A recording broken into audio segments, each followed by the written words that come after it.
God. Are you okay? Yeah.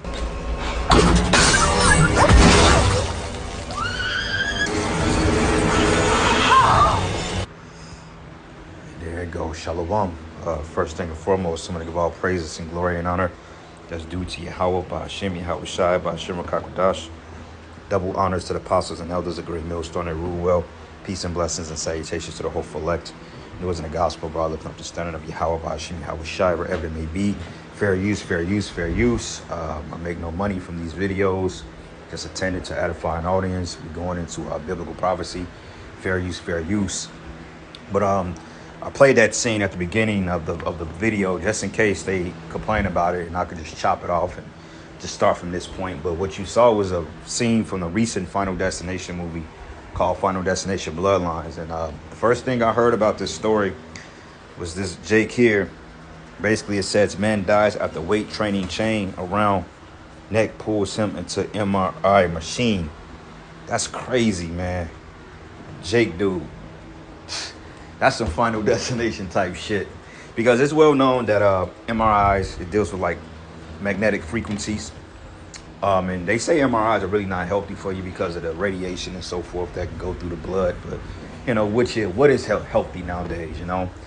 But it says man dies after weight training chain around neck pulls him into MRI machine. And that's similar to the movie we just saw, because the guy that just got swallowed up in that machine, he had a lot of jewelry on. And, you know, you may seem like, well, that's unrealistic, but clearly it's not too far-fetched, which those Final Destination movies are onto something, because what happens is that it's these people that cheat death, which in reality of it is you can't cheat death. It's your time to go is your time to go. All right, ain't no freak accident as far as you avoiding a building collapsing on your head and you get out by a landslide and death just comes and gets you right after. That's a little twisted. It's a little twist in that. But regardless of it, when it's your time to go, it's your time to go. But those death scenes in those movies are not too far-fetched if you think about it. Like planes exploding, roller coasters crashing, pile-ups on highways, man, elevators getting stuck.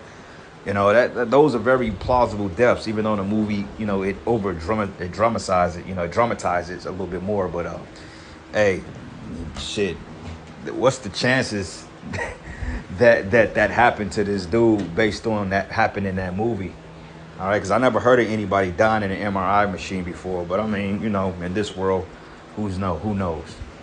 Okay, they got a show that was called A Million Ways to Die, and Yahweh Shai can take your ass out in an infinite amount of ways, man. This is why he's to be feared and not to be played with and to be trifled with, man. Okay, we're serving a power that you can't put a limit to his power, man. You can't put a damper on Yahweh Shai. You just can't do it, you know. So this is the reason why you have to remain humble and stay in the good graces of the Heavenly Father, because you just don't know. You just don't know, man. Okay, Lord hit you with some shit, and before you know it, you through, and you don't see it coming. Judgment is quick. You don't expect it. Then it just bam, it hits you. That's what makes it so terrifying, because there's no preparing for it. It just happens, you know. But anyway, it says a man who wore a large weight training chain around his neck and approached his wife while the magnetic Renaissance imaging, which is MRI machine, scanned her knee at her clinic in New York, died after the device forcefully pulled him, according to the police and media reports. Now, what I did hear is that he was told not to come in, and he came in anyway. You know, so I assume that this come from a thing of being miseducated, because he's probably thinking, oh, this is an MRI machine, it's this, and that. You know, but this is why they tell you when you go in an MRI machine, you to not have no jewelry on, no piercings, no nothing. All right, because for the simple fact, it's called a magnetic resonance imaging machine, which basically sees the bones, it sees the marrow, it sees the muscle, the tendons, and it allows you to diagnose what type of injury you may have.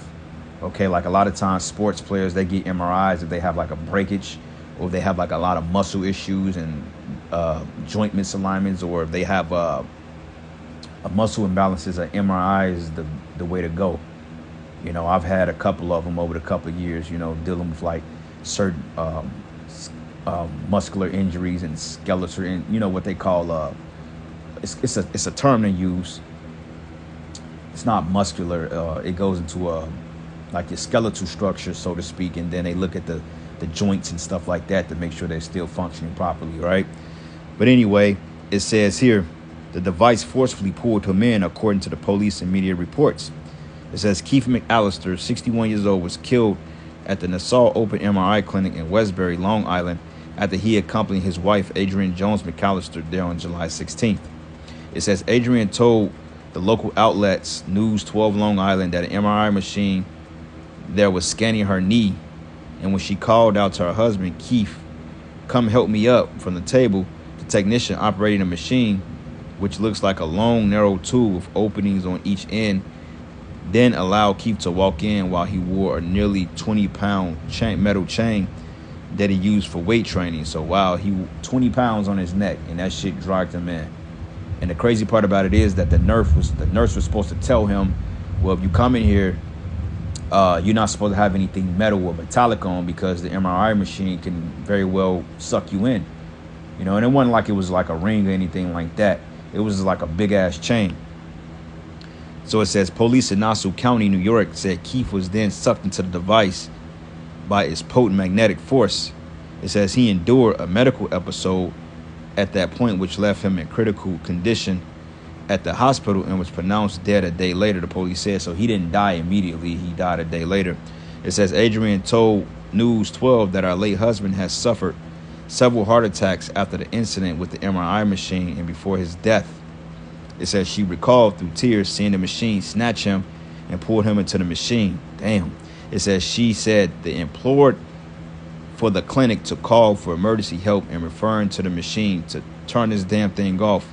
But eventually, Keith went limp in my arms, Adrienne recounted. It says this is still pulsating in my brain. But it says here, Adrienne told News that she and her husband had previously been to Nassau Open MRI, and he had worn his lightweight training chain there before. It says this was not the first time that guy had seen that chain, Adrienne told the station, but they had a conversation about it before. It says a person who picked up a phone or called Nassau Open MRI on Monday said the facility had no comment, but the Food and Drug Administration, which is the FDA, regulates MRI safety and warns that scans with that technology can create a strong static magnetic field that poses physical hazards. So he's supposed to took the chain off. Now, whether they told him that or not, they can be held liable because they were supposed to inform him, but technically it's their word against hers, because, I mean, you know, they could say, well, we told him, but then again, why would a guy not listen? You know, it's flat out being rebellious, so it don't make any sense. So I assume some type of fines may come to this clinic, but I don't think they will close down, because, I mean, technically it was negligence on his behalf. But it says the agency said that the careful screening of people and objects entering the MRI environment is critical to ensure nothing enters the magnetic area that may become a projectile and dangerous to anybody nearby, like we just saw in that movie. It says the National Institute of Biomedical Imaging and Bioengineering, meanwhile, cautions that MRI machines experts very powerful forces on objects of iron, some steel, and other magnetizable objects. But it says and have the strength to fling a wheelchair across the room. God damn. So that thing is not exaggerated like we saw in Final Destination. That's not exaggerated, man. I mean, yeah, it was dramatized a little bit more, but if it can fling a 8-9 pound or 15 pound wheelchair across the room, then it can easily grab 20 pounds, you know. But it says here, McAllister was not the first person killed by an MRI machine in New York, so I guess somebody else did die from it. But it says in 2001, Michael Colombini, 6, died when an oxygen tank flew into an MRI chamber that he was in, having been pulled in by the machine at a medical center in Westchester County. All right. So, yeah, man, the Lord ain't nothing to play with. And I'm assuming that place got sued that killed this it says that killed Michael Colombini. It says an oxygen tank flew in there. I assume they got sued for that, because that's negligence on the behalf of the company. But the Lord ain't nothing to play with, man. He's very scared. He's fearful. Isaiah 45:7, it says, I form the light and create darkness. I make peace and create evil. I, Yahweh, do all these things. So the Most High is ultimately in control of life and death. And, you know, we got to, hey, Matter of fact, what's that precept? Deuteronomy, is it 32?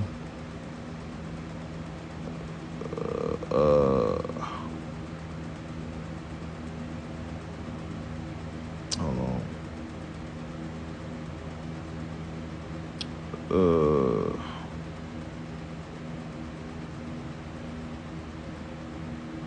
Give me 1 second.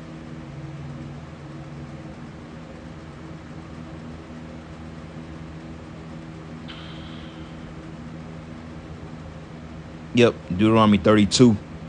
And I'm going to start at verses 39. It says, see now that I, even I, am he, and there is no power with me.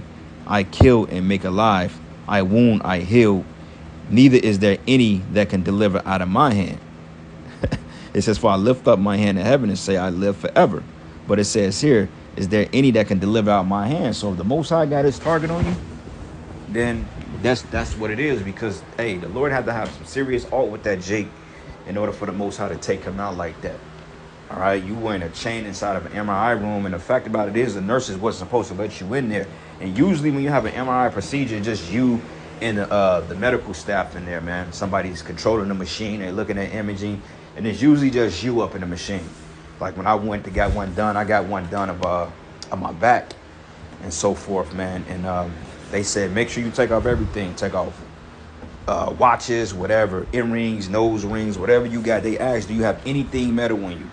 A lot of times they ask if you have like a particular like pacemakers or metal implants inside your body and all that other shit, because it can be, you know, a detriment to your health. But they ask you, they say, do you have anything metal on you? Okay, because those machines ain't nothing to play with, man. You know? But anyway, let's read that again. Deuteronomy 32, and I'm going to start at verses 39. It says, see now that I, even I, am he, and there is no power with me. It says, I kill and make alive. I wound and I heal. Neither is there any that can deliver out of my hand. So Yahweh Shem Yahushai is the ultimate judgment giver, man. Okay, it tells us here in the book of Zephaniah, 3rd chapter, starting in verses 5, it says, the just Lord is in the midst thereof, and he will not do iniquity. And every morning doth he bring his judgment to light. He felleth not, but the unjust knoweth no shame. Yeah, so that's judgment. The Heavenly Father is very, very terrible, man. Okay, I mean, you can read about certain shit. It's like, how the hell does a baby get an umbilical cord? Even though that's, you know, it happens, but a baby gets an umbilical cord wrapped around the neck and sometimes dies from it. It's like the Most High didn't even allow you to fully come into the earth without putting judgment on you, man. Because you got to understand, these are those same spirits that's coming back from, you know, time of old, and over a course of time that's done wickedly in the eyes of the Heavenly Father, man. Okay? Matter of fact, let's get this in the book of Exodus. Because everything is reincarnated, man. Let's get Exodus 20. And let's start at verses 20.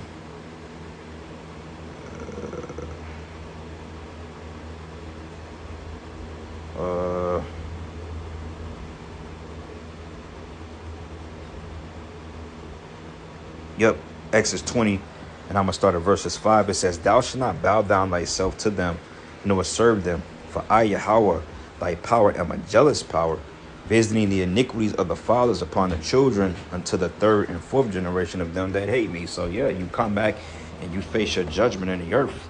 Okay, unlike what they teach you in the church, judgment is not done in hell. You don't go to hell when you die, all right? Your body goes to the grave and your spirit descends to the spiritual world, and the Lord reads your judgment. You at rest for 3 to 4 generations, however long that may take. You know, some speculate a generation could be as 20 years to 60 years. It just depends, you know.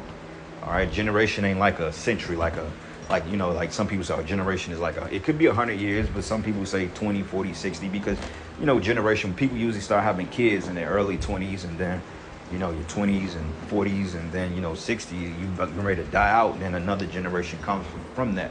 So you come back every 3 or 4 generations, man, you know, through the lines of your father, and then you have to face your judgment. All right. Here's the book of Ecclesiastes 1. And I'm gonna start at verses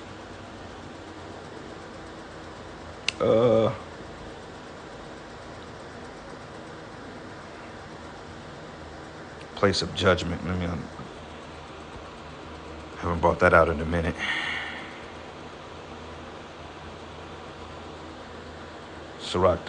Ecclesiastes 3. I thought it was there in the first. But this is the book of Ecclesiastes 3. And I'm going to start at verses 16. It says, and moreover, I saw under the sun a place of judgment, that wickedness was there. That's talking about the earth, because what's under the sun? The earth. It says in the place of righteousness, that iniquity was there. But it says here, a place of judgment. So it's not talking about hell. You play out your judgment here on the planet earth.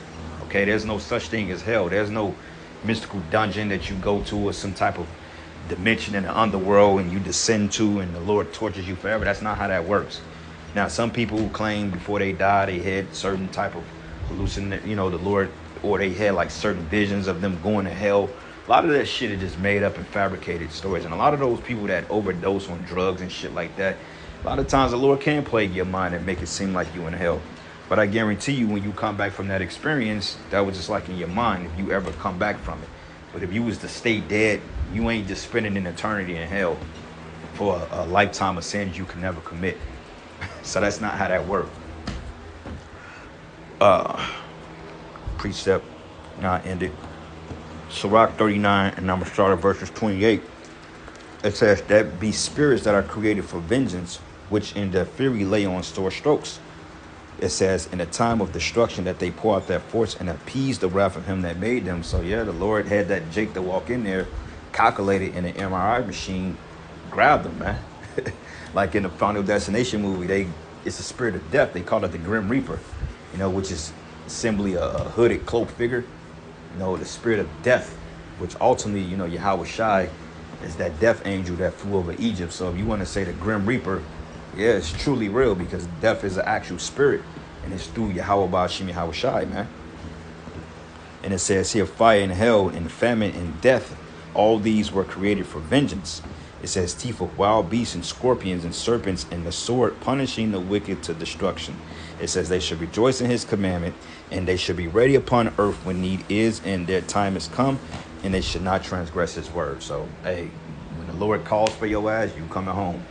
Just how you coming home is the scary part. But regardless of it, man, Yahweh Ba'ashim Yahweh Shai is in control of everything. So with that, all praises and glory and honor is due to Yahweh Ba'ashim Yahweh Shai. Lord's will you edify. To the next lesson. Shalom.